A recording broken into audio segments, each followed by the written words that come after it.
Au sommaire de ce journal du mercredi 28 octobre. Remonter en national d'ici 3 ans, c'est l'objectif que se fixe le Mans FC. Pour y parvenir, le club repart à la chasse aux investisseurs. Le point avec Jean-Pierre Pasquier, le président des 100 et Or. Elle aussi cherche des financements. Créée au Sablon, l'entreprise Mainlift Services installe des ascenseurs. Problème, les banques ne suivent pas alors que l'entreprise a un carnet de commandes rempli. Et puis le Science Tour, bus animé par l'association Les Petits Débrouillards, faisait étape aujourd'hui au Mans. Au programme, observation des techniques scientifiques du BTP. L'élimination prématurée du Mans FC en Coupe de France n'a pas entamé les velléités de développement du club. Jean-Pierre Pasquier a rassemblé lundi à la Pince-Nardière une centaine de chefs d'entreprise locaux, autant de potentiels investisseurs pour permettre la remontée du club.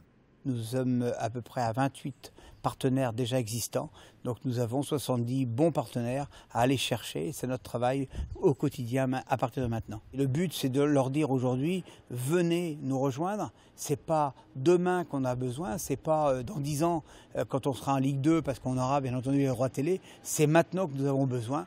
120 000 €, c'est la somme que cherche le club. Objectif, porter son budget à 1 356 000 €. La somme ne servira pas à augmenter les salaires des joueurs, jure le président du club, mais tout simplement à faire tourner la boutique. Des clubs comme Chartres, comme Bourges sont supérieurs à nous en masse salariale. Par contre, on a des chartes de fonctionnement beaucoup plus importantes que les autres.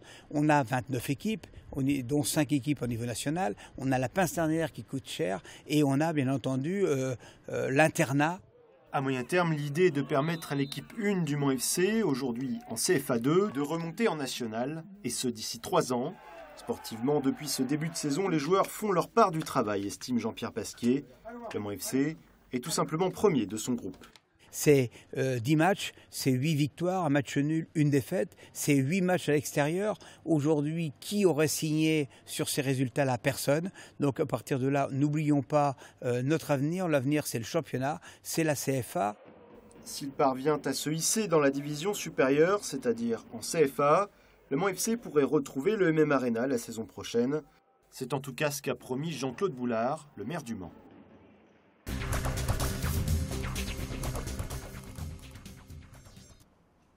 Amartiam n'en finit pas de prendre de la hauteur. Son entreprise de montage et d'entretien d'ascenseurs, créée il y a moins de 2 ans, voit un carnet de commandes bien rempli.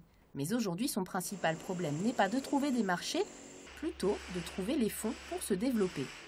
Ça marche très fort. Moi, ça fait 10 ans que je suis dans le métier, je n'ai pas besoin de faire de pub ou quoi que ce soit. Pendant que monsieur est sur les chantiers, c'est madame avec ses compétences de comptable qui gère l'entreprise d'une main de maître. Elle souhaite embaucher les apprentis que son mari forme sur le terrain pour se développer, mais la volonté ne suffit pas. On refuse du travail parce qu'on ne veut pas embaucher par manque de financement. On n'a pas assez de fonds de roulement pour pouvoir faire tourner l'entreprise avec beaucoup de personnel. À qui la faute, ça? La faute aux banquiers, aux organismes qui sont habilités à prêter de l'argent aux chefs d'entreprise et qui ne veulent pas suivre.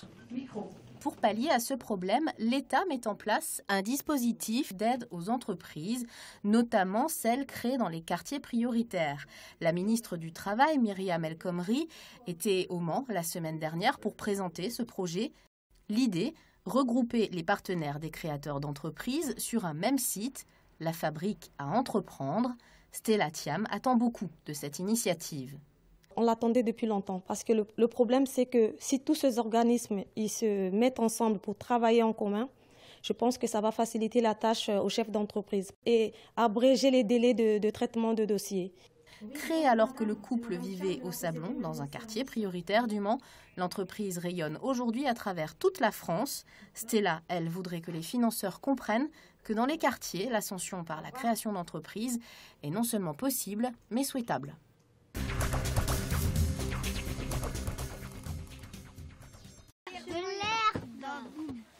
L'herbe en verre des cubes pour représenter les maisons des quartiers Maroc et Triage au Mans.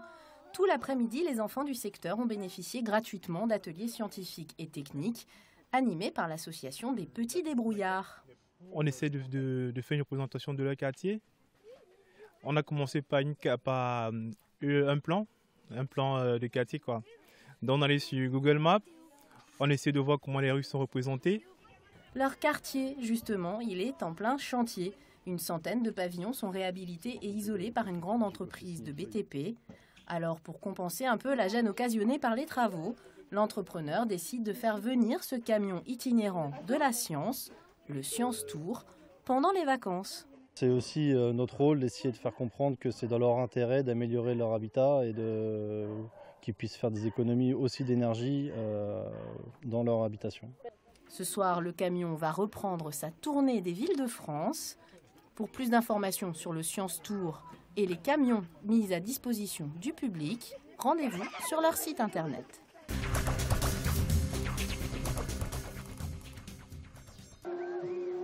On termine ce journal avec des annonces sportives. La billetterie des prochaines 24 heures du Mans sera ouverte dès vendredi 6 novembre à 10 h.